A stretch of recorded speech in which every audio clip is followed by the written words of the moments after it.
और बुलेटिन की शुरुआत करते हैं आज की बड़ी खबर से। लोकसभा इंतखाबात 2024 में बीजेपी को शिकस्त देने के मकसद से बनाई गई अपोजिशन इत्तेहाद इंडिया की तीसरी मीटिंग मुंबई में हुई।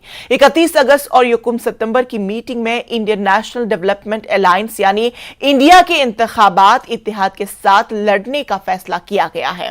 थीम रहेगी जुड़ेगा भारत जीतेगा इंडिया। आज के इजलास में राबता कमेटी का ऐलान कर दिया गया है जिसके 14 अरकान होंगे। इत्तेहाद के लोगो और कन्वीनियर का ऐलान आइंदा इजलास में किया जाएगा, जबकि सीट शेयरिंग का फैसला 30 सितंबर तक होना है। लेकिन बीजेपी का इल्जाम है कि तीसरी मीटिंग के बाद भी मुल्क में अपोजिशन इत्तेहाद कोई विजन पेश नहीं कर सका। पेश है इस हवाले से खास रिपोर्ट।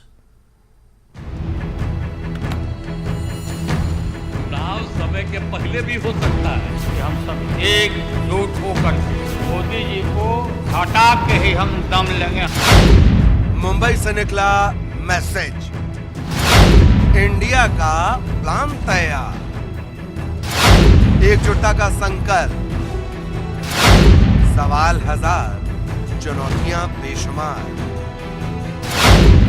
24 की डगर, किसका है डर?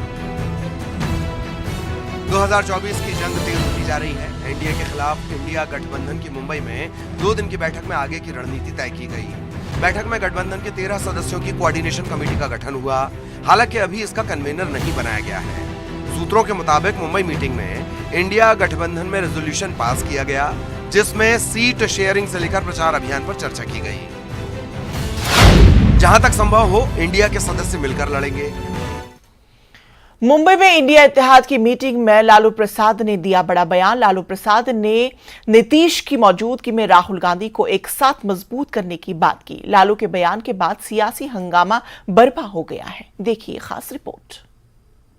एक हैं और एक होकर के हम लोग इस लड़ाई को लड़ रहे हैं और राहुल गांधी जी को भी हम काफी मजबूती के साथ विश्वास हम लोग दिलाते हैं। मुंबई में INDIA की बैठक में लालू प्रसाद ने बड़ी बात कह दी। INDIA के मंच से लालू ने राहुल गांधी को मिलकर मजबूत करने की बात कही। मंच पर मुख्यमंत्री नीतीश कुमार की मौजूदगी में जिस अंदाज से लालू ने राहुल गांधी का नाम लिया, उससे गठबंधन पर बड़ा सियासी संकेत भी मिल गया। एक बार फिर सुनिए लालू ने क्या कहा। हम सब एक हैं और एक होकर के हम लोग इस लड़ाई को लड़ रहे हैं और राहुल गांधी जी को भी हम काफ़ी मजबूती के साथ विश्वास हम लोग दिलाते हैं कि हम सब एकजुट हो करके सभी लोगों को एकोमोडेट करके आगे सीट शेयरिंग अब शुरू होगा। सीट शेयरिंग और सीट शेयरिंग में हम लोग सब लोग सफल होंगे। कोई दिक्कत कठिनाई नहीं होगी, कहीं कोई हर्डल नहीं होगा। अपना कुछ नुकसान करके भी हम लोग इंडिया को, ये संघ है, हम लोग जिताएंगे और मोदी को हटाएंगे। विपक्षी दलों की बैठक में लालू प्रसाद ने दावा किया कि अगली बैठक में सीट शेयरिंग पर बात होगी, कहीं कोई दिक्कत नहीं। वहीं राहुल को मजबूत करने के लालू के बयान के बाद बिहार की सियासत भी गर्मा गई है। देखिए, हम लालू प्रसाद जी का आभार व्यक्त करते हैं और सच्चाई ये है कि अब पूरा देश राहुल गांधी जी के हाथ को मजबूत करना चाह रहा है। पूरा देश महंगाई से त्रस्त है, बेरोजगारी से त्रस्त है, इसलिए अब ये देश मजबूत होगा क्योंकि राहुल जी का हाथ मजबूत होगा। राष्ट्रीय स्तर पर कांग्रेस पार्टी ही मुख्य विपक्षी दल है। सभी लोग मिलजुल करके भाजपा मुक्त भारत बनाने का संकल्प लिया गया है। चले थे नायक बनने, खलनायक भी नहीं रह पाए। मुंबई में ये INDIA की बैठक, क्या रिजल्ट निकला? जो राष्ट्र का नायक है पूरे विश्व में, जिसका डंका बज रहा है, उसके विरोध में आप क्या कर रहे हैं? कोई लाभ नहीं होगा। पूरे देश की जनता जान रही है कि इन भ्रष्टाचारी वंशवादियों से हर हाल में मुक्ति लेंगे। मुंबई में विपक्षी गठबंधन इंडिया की बैठक पर सबकी नजरें टिकी थी। बैठक में लालू के बयान से आने वाली रणनीति का साफ संकेत मिल गया। अब सवाल ये कि राहुल गांधी का हाथ मजबूत करने के क्या सियासी मायने हैं? आखिर इस बड़े मंच से लालू ने नीतीश कुमार का नाम क्यों नहीं लिया? न्यूज़ 18 के लिए मुंबई से प्रशांत पांडे की रिपोर्ट। मुंबई में अपोजिशन इत्तेहाद इंडिया की मीटिंग के बाद बीजेपी ने सख्त हमला किया है। साबिक मरकजी वजीर और बीजेपी के रुकने पार्लियामेंट रविशंकर प्रसाद ने अपोजिशन के लीडरों से कई सवाल पूछे। रविशंकर प्रसाद ने कहा कि क्या तीसरी मीटिंग में भी हिंदुस्तान का कोई विजन नहीं दिखा, गरीबों खवातीन की बेहतरी के लिए कोई मंसूबा नहीं है, न ही मुल्क की तरक्की का कोई खाका है। रविशंकर प्रसाद ने कहा कि मोदी का कोई मुतबादिल नहीं, अपोजिशन लीडरान जो तलाश में निकले हैं उनका एक ही मकसद है कि वो पीएम मोदी को जितना भी चाहे गाली दे। बेंगलोर, मुंबई, इस पूरे बैठक में तीसरी बार क्या आपको भारत का कोई विजन दिखाई पड़ा? क्या गरीबों के कल्याण के लिए कोई प्रामाणिक विकल्प सामने आया? क्या देश की महिलाओं, बच्चों, स्वास्थ्य के लिए कोई ठोस बातें कही गई? क्या भारत की संप्रभुता, सुरक्षा, आतंकवाद के खिलाफ प्रामाणिक संकल्प का कोई संकेत दिया गया? और क्या देश के विकास, ढांचागत और औद्योगिक विकास की कोई रूपरेखा प्रस्तुत की गई? ये लोग भारत में विकल्प की तलाश करने निकले हैं और इनकी पूरी कोशिश सिर्फ एक है, नरेंद्र मोदी जी को मन भर गाली पढ़ो। मरकजी हुकूमत ने वन नेशन वन इलेक्शन को लेकर अपने इक़दामात तेज कर दिए हैं। साबिक सदर रामनाथ कोविंद की क़यादत में कमेटी बना दी गई है। इस पर सियासी राय भी आना शुरू हो गई है। वीडी शर्मा ने कहा है कि यह फैसला अवामी राय के बाद किया जाएगा। तब कमलनाथ ने आइन में तरमीम का खदशा जाहिर किया। देखिए इस रिपोर्ट में। वन नेशन वन इलेक्शन को लेकर केंद्र सरकार ने बड़ा फैसला लिया है। सरकार ने पूर्व राष्ट्रपति की अध्यक्षता में कमेटी का गठन कर दिया है। ये कमेटी अपनी रिपोर्ट सरकार को देगी। इसे लेकर बीजेपी के राष्ट्रीय अध्यक्ष जेपी नड्डा ने रामनाथ कोविंद से मुलाकात की। वन नेशन वन इलेक्शन की चर्चा के बीच सियासी राय भी आने लगी है। बीजेपी के प्रदेश अध्यक्ष वीडी शर्मा ने one nation one election one ration का समर्थन किया। साथ ही ये भी कहा कि जनमत के आधार पर फैसला होगा। वन नेशन वन इलेक्शन पर भी चर्चाएं समाज के अंदर होती रही हैं और चर्चाएं चल रही हैं, लेकिन आगे क्या होगा नहीं होगा ये तो मुझे लगता है कि समाज का जो अभिमत होगा उसके आधार पर माननीय प्रधानमंत्री जी की जो सोच बनेगी उसके आधार पर चीजें तय होंगी। लेकिन आज इस पर कुछ कहा जाए ऐसा मैं अभी कुछ ठीक नहीं मानता। नहीं, जन आशीर्वाद यात्रा बूथ बूथ से हो रही है। हर बूथ से जन आशीर्वाद यात्रा शुरू हो रही है। हर बूथ का कार्यकर्ता शुरुआत कर रहा है और भारतीय जनता पार्टी अपना काम करती है। उधर नीमच में कमलनाथ ने प्रेस कॉन्फ्रेंस की और संविधान में संशोधन कर वन नेशन वन इलेक्शन होने की बात कही।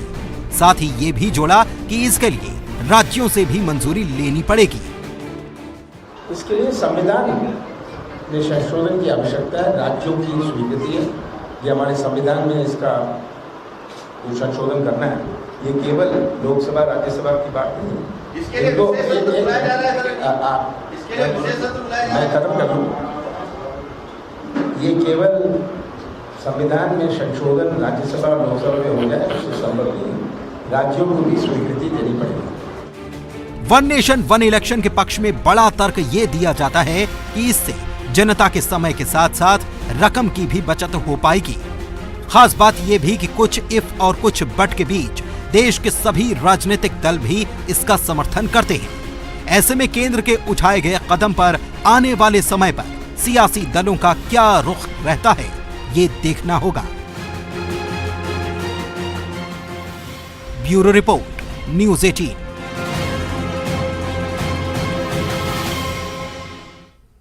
सीपीएम रहनुमा सीताराम येचुरी ने इंडिया अलायंस मीटिंग के बाद न्यूज़ 18 से बात करते हुए कहा कि इस बार वोट बंटने नहीं दिया जाएगा। इसको लेकर इत्तेहाद की कोशिश रहेगी। इसको लेकर सीट शेयरिंग पर भी ध्यान दिया जाएगा। जब उनसे पूछा गया कि क्या इंडिया इत्तेहाद से मोदी हुकूमत घबराई गई है, तो उन्होंने कहा कि 9 साल से महंगाई याद नहीं आई, अचानक गैस सिलेंडर पर 200 रुपया कम करने का आखिर क्या मतलब है। वन नेशन वन इलेक्शन के सवाल पर भी उन्होंने रद्द-ए-अमल जाहिर किया। पीएम के सीताराम येचुरी मेरे साथ हैं। सर, आज विपक्षी गठबंधन INDIA की तीसरी बैठक खत्म हो गई। राहुल गांधी ने मंच से बताया कि इस मंच का प्रतिनिधित्व 60% देश की जनता कर रही है उनका, ये तो इसका मतलब ये मान लिया जाए कि 40% में मोदी, आप तो चुनाव से पहले ही जीत गए।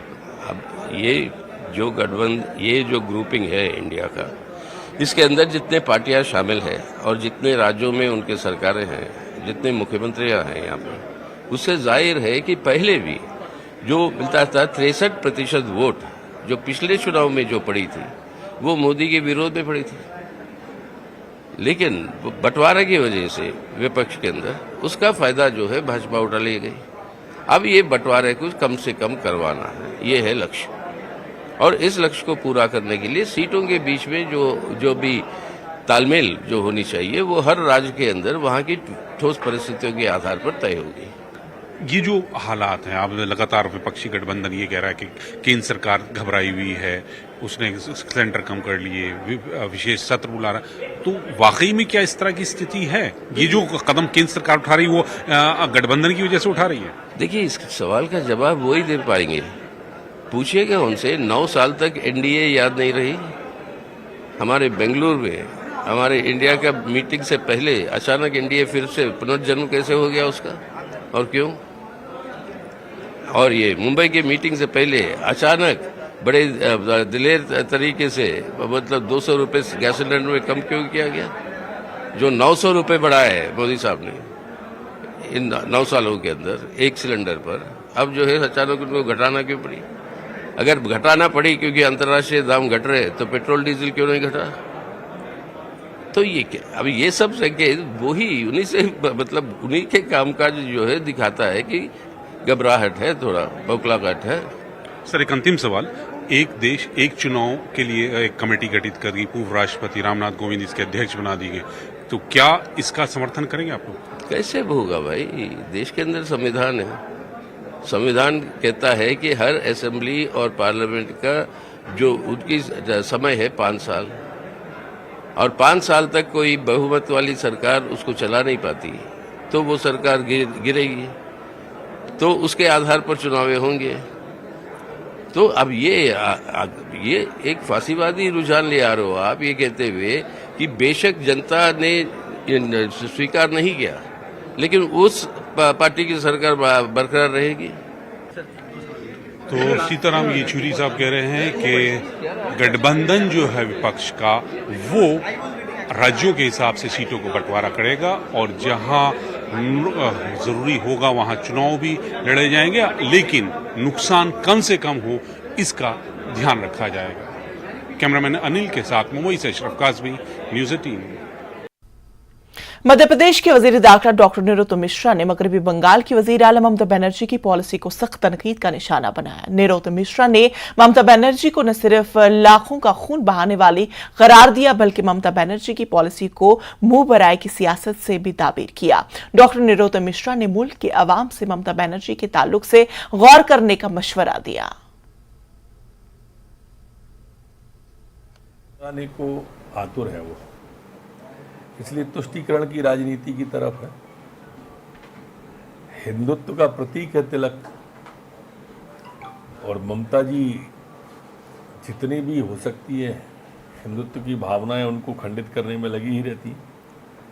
लाखों तिलकधारियों का खून बहाने वाली ममता जी को स्वाभाविक है तिलक लगाने में दिक्कत आएगी ही, और ये भी उस राज्य की मुख्यमंत्री है जो दुर्गा पूजा के नाम पर जाना जाता है। विचार करना चाहिए देश के लोगों के इस विषय पर। मरकजी वजारत अक़लियती उमूर की जानिब से दी जाने वाली स्कॉलरशिप के लिए आधार बायोमेट्रिक लाजमी करार दिया गया है। इसके लिए आखिरी तारीख 31 अगस्त मुकर्रर की गई है। इस शर्त की वजह से कई मसाइल पैदा हुए हैं। कई लाख बच्चों का आधार बायोमेट्रिक मुकम्मल नहीं हुआ। कई ऐसे तलबा हैं जिनके पास आधार कार्ड नहीं है। बंगलुरु में welfare party of India Karnataka के रियासती सदर एडवोकेट ताहिर हुसैन ने तमाम अक़लियती अरकान पार्लियामेंट और MLA से दरख्वास्त की कि वो इस मामले पर ध्यान दे।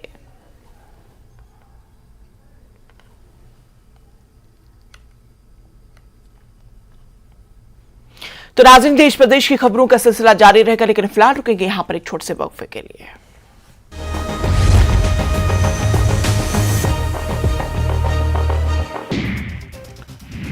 सीपीएस नियुक्ति को चुनौती देने के मामले में 18 सितंबर को होगी अगली सुनवाई। हिमाचल प्रदेश हाईकोर्ट ने जारी किया आदेश, अब सभी सीपीएस समन सर्विस माने जाएंगे। छात्रवृत्ति घोटाले में ईडी की बड़ी कार्रवाई। ईडी ने हिमाचल से 4 लोगों को किया गिरफ्तार। आरोपियों को 5 दिन के ईडी रिमांड पर भेजा गया। ईडी ने 31 मार्च 2022 को 4 करोड़ 42 लाख रुपए किए थे अटैच। सीबीआई पहले से कर रही है मामले की जांच। और हिमाचल प्रदेश के मंडी से बड़ी खबर, चंडीगढ़ मनाली नेशनल हाईवे बहाल कर दिया गया है। 42 घंटे के बाद यातायात के लिए ये मार्ग बहाल कर लिया गया है। झलोगी टनल के पास मलबा हटाया गया और अब ये मार्ग बहाल कर दिया गया है। हिमाचल प्रदेश के मुख्य सचिव प्रबोध सक्सेना ने चंडीगढ़ में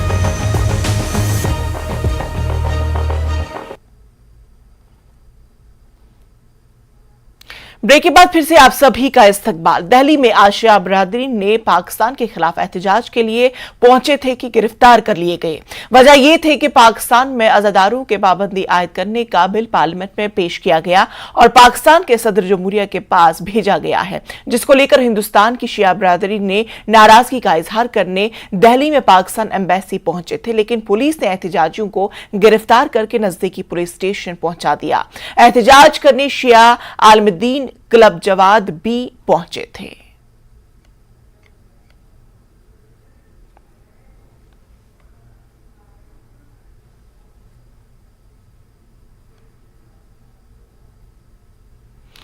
आगे बढ़ते हैं। रियासती तहकीकाती इदारे ने जिला डोडा से मजीद 2 दहशतगर्दों को गिरफ्तार कर लिया है। दहशतगर्द फिरदौस अहमद वानी और खुर्शीद अहमद मलिक को जम्मू के डोडा जिले से गिरफ्तार किया जा चुका है।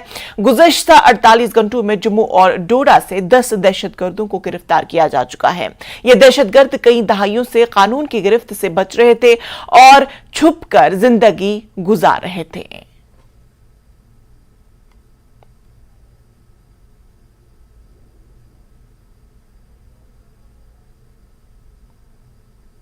डोडा पुलिस ने यूएपीए एक्ट के तहत पाकिस्तान से काम करने वाले डोडा के एलईटी एचएम कमांडर समेत 8 आला दर्जे के दहशतगर्दों पर चार्जशीट दाखिल किया। सेक्शन 299 सीआरपीसी के तहत चार्जशीट दाखिल की गई। ये दहशतगर्द उस वक्त पीओजे से काम कर रहे हैं और जिला डोडा और सूबा जम्मू के दीगर हिस्सों में दहशतगर्दों को जिंदा रखने के लिए दहशतगर्दी का मडूल चला रहे हैं।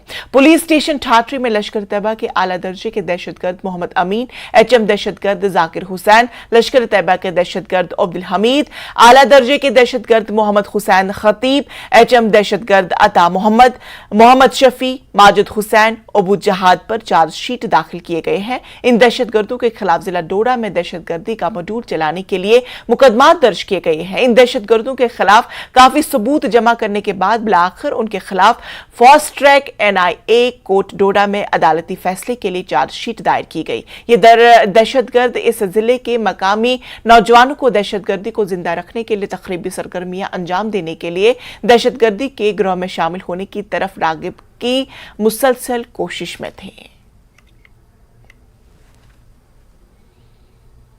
दफा 370 मामले पर समाअत इंतहाई अहम मरहले पर पहुंच गई है। चीफ जस्टिस ऑफ इंडिया की सरबराही में 5 जजों की आईनी बेंच इस मामले की समाअत कर रही है। आज 14वें रोज की समाअत मुकम्मल हुई। आज सीनियर वकील राकेश द्विवेदी 370 को हटाने की दलील दिए। इस मामले पर अगली समाअत 4 सितंबर को होगी। कल समाअत के दौरान जम्मू कश्मीर में इंतखाबात के मामले में मरकजी हुकूमत की जानिब से एसजी ने कहा था कि हुकूमत किसी भी वक्त जम्मू कश्मीर में इंतखाबात करा सकती है। मरकजी हुकूमत ने कहा कि वोटर लिस्ट भी तकरीबन तैयार है। इंतखाबात कब होंगे इस बात का फैसला रियासती इलेक्शन कमीशन और मरकजी इलेक्शन कमीशन करेंगे। मरकजी हुकूमत ने कहा कि पहली बार जम्मू कश्मीर में 3 सतही पंचायती राज निजाम नाफिज किया गया है। पहला इंतखाब पंचायत के लिए होगा। तुषार मेहता ने कहा था कि जम्मू कश्मीर को रियासती दर्जे की बहाली के लिए वक्त लगेगा। हुकूमत रियासती दर्जे की बहाली के लिए टाइमलाइन देने के कासिर है। यूटी का दर्जा फिलहाल आरजी ही होगा। Senior leader BJP Kavinder Gupta ने कहा कि अपोजिशन जमातों के इत्तेहाद इंडिया की राबता कमेटी में उमर अब्दुल्ला और महबूबा मुफ्ती को शामिल करने से कोई फर्क नहीं पड़ेगा। न्यूज़ 18 से बात करते हुए गुप्ता ने कहा कि अपोजिशन इत्तेहाद 3 माह से ज्यादा नहीं चलेगा और इस इत्तेहाद का असर बीजेपी पर नहीं पड़ेगा। उन्होंने कहा कि आइंदा लोकसभा इंतखाबात में एनडीए को 50% से ज्यादा सीटें मिलेंगी। देखिए, नंबर एक तो ये मजबूती का गठबंधन नहीं है, मजबूरी का गठबंधन है। आप जहां तक महबूबा और उमर का सवाल है, आप पहले भी दे चुके हैं। इन्होंने गुपकार गठबंधन बनाया था, लेकिन जब पीछे इलेक्शन हुए तो अपनी अपनी डफली, अपना अपना राग, इस प्रकार की इनकी जो योजना रहती है, ये तो एक को खुश रखने के लिए दूसरे को रखना पड़ा, ये उनकी मजबूरी है। तो कुल मिलाकर के आधे लोग जो मैं देख रहा हूं कमेटी में, वो तो जमानत वाले हैं। अब देखो कितना चलेगा ये तो आने वाला समय बताएगा, लेकिन ये साफ है कि एजेंडा कोई नहीं, एजेंडा एक है मोदी को हटाना, क्योंकि मोदी जी अच्छा काम कर रहे हैं। और जम्मू कश्मीर की हालत जो इन दोनों नेताओं ने, इन खानदानों ने की है, तो उससे लोग खुद ब खुद अंदाजा लगा सकते हैं। देखिए, अपनी स्टेट में तो नकारे गए लोग हैं, तो जिस प्रकार से जम्मू कश्मीर में इन लोगों की सत्ता के कारण से हालात बने थे, हम भली भांति जानते हैं। पाकिस्तान को शरेआम समर्थन करने वाले ये लोग हैं। देश में कोई भी बात होती है तो उसके खिलाफ ये बात करते हैं। इनसे क्या उम्मीद की जा सकती है? एंटी नेशनल एलिमेंट भी इस सारे गठबंधन में इंक्लूड है, हम अच्छी तरह से जानते हैं। इससे ज़्यादा मुझे लगता है कि ये तो समय ही बताएगा। ये गठबंधन 2 महीने चलने वाला है, 3 महीने चलने वाला है। अभी चर्चा तो हुई नहीं कि किसको अध्यक्ष प्राइम मिनिस्टर का कैंडिडेट बनाया जाए, तो उससे मुझे लगता है कि हर व्यक्ति ही इनका प्राइम मिनिस्टर होगा। ये आने वाला समय बताएगा। समय आगे आगे देखो होता क्या है, समय बताएगा कि सभी प्राइम मिनिस्टर होंगे, कुछ होने वाला नहीं है। ये फिर से बटेंगे। ये मजबूरी का गठबंधन मैंने पहले कहा है, तो ये देश को मजबूत करने वाला नहीं है, देश को पीछे करने वाला है।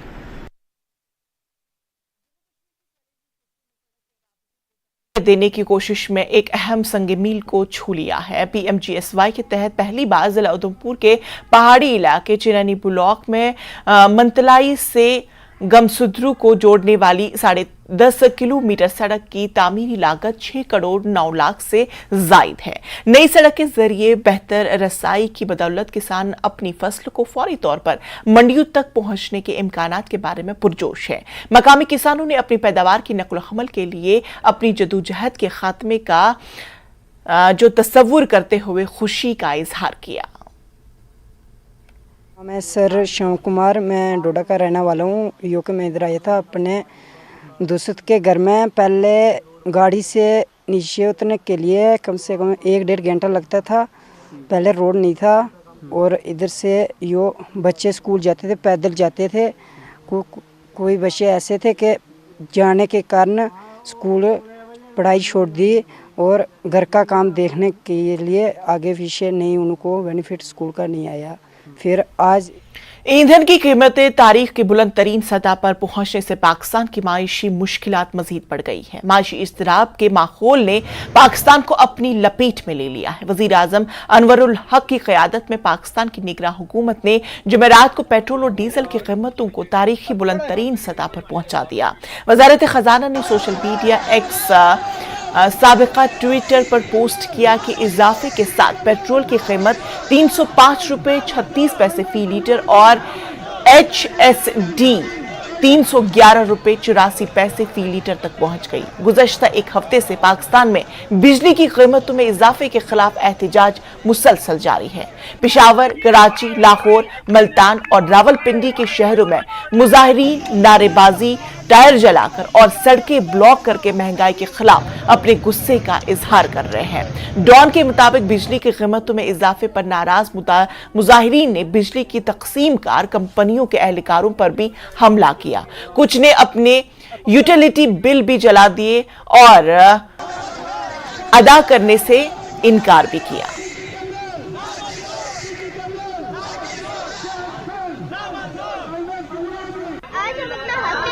बाहर आए हैं और आज हम ये बात कहना चाहते हैं कि बिजली बहुत महंगी है, जिसकी वजह से हमारे वालिदैन ये अफोर्ड नहीं कर सकते। तो आज हम कहना चाहते हैं कि बिजली फ्री की जाए और हमें, अगर हम पढ़ नहीं सकेंगे तो हमारा मुल्क आगे कैसे चलेगा। मैं गरीब आदमी जनाब, मैं रिक्शा चलाना हुआ, मेरा गुजारा नहीं कर, मैं किराएदार बंदा हुआ।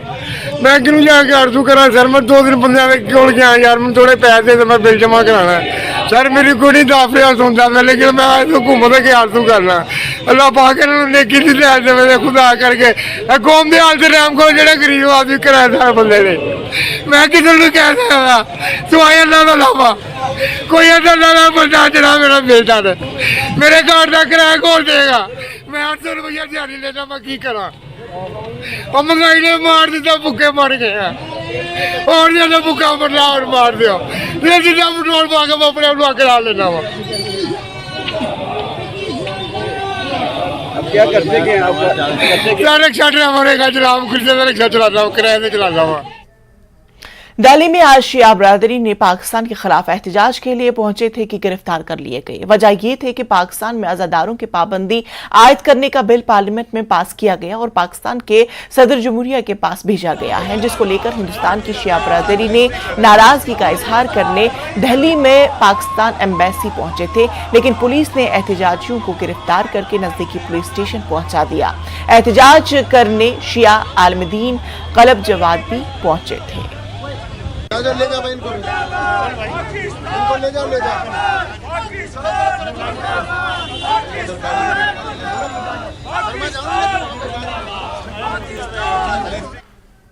तो नाज़रीन, देश प्रदेश की खबरों में आज फिलहाल इतना ही। मुझे दीजिए इजाजत, लेकिन मजीद खबरों के लिए आप बने रहे न्यूज़ 18 JKLH के साथ। आदाब।